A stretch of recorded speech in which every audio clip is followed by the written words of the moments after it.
Hello, কি অবস্থা সবার? সবাইকে আবার ওয়েলকাম জানাচ্ছি আমার জামাইকে দেওয়া আমার একটা ছোট্ট সারপ্রাইজ ভিডিও থেকে। এই ভিডিওটাও বেশ পুরনো, লাস্ট ইয়ার ডিসেম্বরে। সেদিন আমার হাজবেন্ডের অফিস থেকে একটা ছোটখাটো ইনভিটেশন ছিল ডিনারে, কিন্তু সেখানে ফ্যামিলি অ্যালাউ ছিল না, তাই বেচারা যায়নি। বাট সে যে ডিনারে যায়নি, আমি তাকে সেই জিনিসটা ফিল করতেই দেইনি, কারণ আমি তার কাছ থেকে আগে থেকেই মেনু শুনে নিয়েছিলাম। সেদিন যা যা মেনু ছিল তার সবই আমি বাসায় প্রিপেয়ার করেছিলাম। সেখান থেকেই একটা ছোট্ট আমার special fried rice recipe share করছি আজকে, এটা খুব অল্প সময়ে ঝটপট বানানো সম্ভব। বেশ কিছু গাজর কুচি করে নিতে হবে আর পেঁয়াজ কলি কেটে নিতে হবে। তারপর বাটার গরম করে তাতে বেশ কিছু রসুন কুচি, পেঁয়াজ কুচি আর কাঁচামরিচ দিয়ে একটু গোল্ডেন ব্রাউন করে ভেজে 3টে ডিম দিয়ে তারপর আরেকটু ভেজে নিয়ে এতে অ্যাড করেছি সেই গাজর কুচি আর পেঁয়াজ কলি কুচি।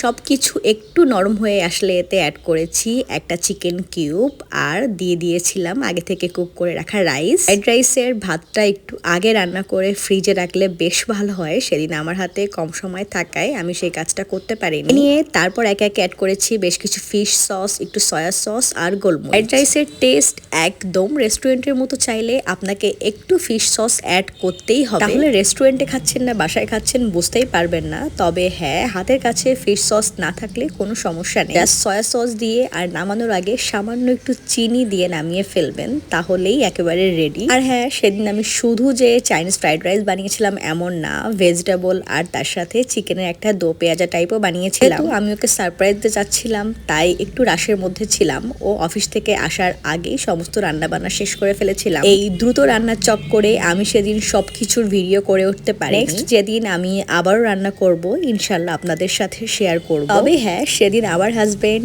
অনেক খুশি হয়েছিল, ও এটা একেবারে এক্সপেক্ট করেনি। জিনিস সবসময় খেয়াল করবেন, নিজের কাছের মানুষকে একটু স্পেশাল ফিল করাতে পারলে সবসময় কিন্তু ভালো লাগে। আর হ্যাঁ, অবশ্যই আমাদের দুজনের জন্য বেশি করে দোয়া করবেন। এ নিয়ে আমার পরবর্তী ভিডিওর জন্য অপেক্ষা করুন। সেই পর্যন্ত ভালো থাকুন। আল্লাহ হাফেজ।